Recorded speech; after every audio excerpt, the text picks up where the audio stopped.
Would you say the law of gravity is about flight?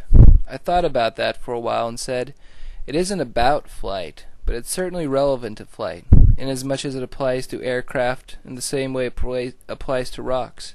It makes no distinction between aircraft and rocks. Yes, that's very well said. The laws we're looking for here is much like that with respect to civilizations. It's not about civilizations, but it applies to civilizations in the same way that it applies to flocks of birds and herds of deer. It makes no distinction between human civilizations and beehives. It applies to all species without distinction.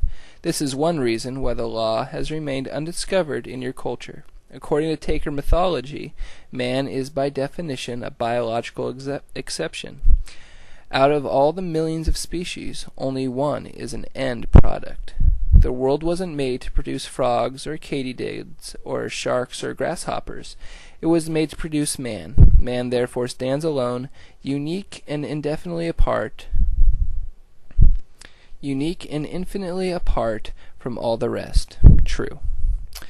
Ishmael spent the next few minutes staring at a point about 20 inches in front of his nose, and I began to wonder if he'd forgotten I was there. Then he shook his head and came to. For the first time in our acquaintance, he delivered something like a mini lecture. The gods have played 3 dirty tricks on the Takers, he began. In the first place, they didn't put the world where the Takers thought it belonged, in the center of the universe.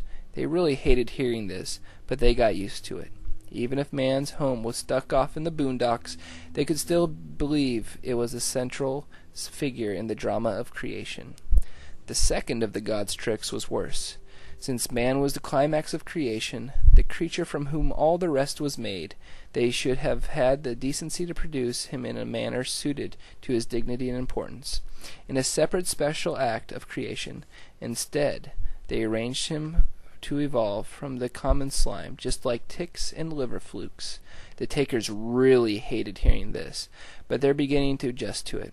Even if man evolved from the common slime, it is still divinely appointed. It's still his divinely appointed destiny to rule the world and perhaps even the universe itself. But the last of the gods' tricks was the worst of all. Though the Takers don't even know it yet, the gods did not exempt man from the law that governs the lives of grubs and ticks and shrimps and rabbits and mollusks and deer and lions and jellyfish.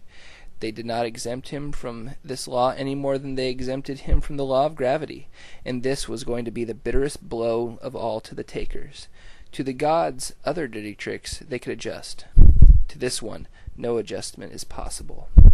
He sat there for a while, a hillside of fur and flesh. I guess letting this pronouncement sink in, he went on. Every law has effects, or it wouldn't be discoverable as a law. The effects of the law we're looking for are very simple. Species that live in compliance with the law live forever, environmental conditions permitting. This will, I hope, be taken as good news for mankind in general, because if mankind lives in compliance with this law, then it too will live forever, or for as long as conditions permit. But of course, this isn't the law's only effect. Those species that do not live in compliance with the law become extinct. In the scale of biological time, they become extinct very rapidly, and this is going to be very bad news for the people of your culture, the worst they've ever heard. I hope, I said, that you don't think any of this is showing me where to look for this law. Ishmael thought for a moment, then took a branch from the pile at his right, held it up for me to see, then let it fall to the floor. That's the effect Newton was trying to explain. He waved a hand towards the world outside. That's the effect I'm trying to explain. Look out there.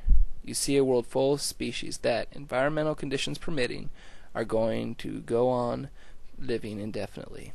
Yes, that's what I assume, but why does this need explaining? Ishmael selected another branch from his pile and held it up, and let it fall to the floor. Why does that need explaining? Okay, so you're saying this phenomenon is not the result of nothing, it's the effect of a law. A law is in operation. Exactly. A law is in operation, and my task is to show you how it operates. At this point, the easiest way to show you is how it operates by analogy with laws that you already know, the law of gravity and the law of aerodynamics. Okay. You know that as we sit here, we are in no sense defying the law of gravity. Unsupported objects fall towards the center of the earth, and the surfaces on which we're sitting are supports. Right. The laws of aerodynamics don't provide us with a way of defying the law of gravity. I'm sure you understand that.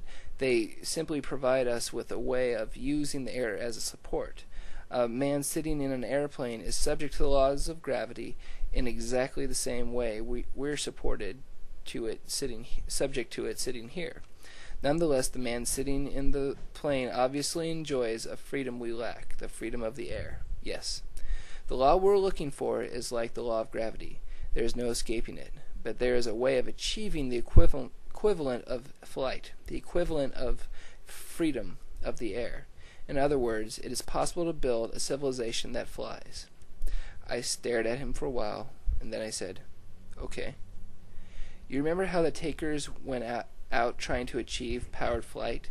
They didn't begin with an understanding of the laws of aerodynamics. They didn't begin with a theory based on research and carefully planned experimentation. They just built contraptions, pushed them off the sides of cliffs, and hoped for the best." True. All right. I want to follow one of these early trials in detail. Let's suppose that this trial is being made in one of those wonderful pedal-driven contraptions with flapping wings, based on a mistaken understanding of avian flight. Okay. As the flight begins, all is well. Our would-be airman has been pushed off the edge of the cliff and is pedaling away, and the wings of his craft are flapping like crazy. He's feeling wonderful, ecstatic. He's experiencing the freedom of the air. What he doesn't realize, however, is that this craft is aerodynamically incapable of flight. It simply isn't in compliance with the laws that make flight possible. But he would laugh if you told him this. He's never heard of such laws, knows nothing about them. He would point at those flapping wings and say, "See? Just like a bird." Nevertheless, whatever he thinks, he's not in flight. He's an unsupported object falling towards the center of the earth. He's not in flight. He's in free fall. Are you with me so far? Yes.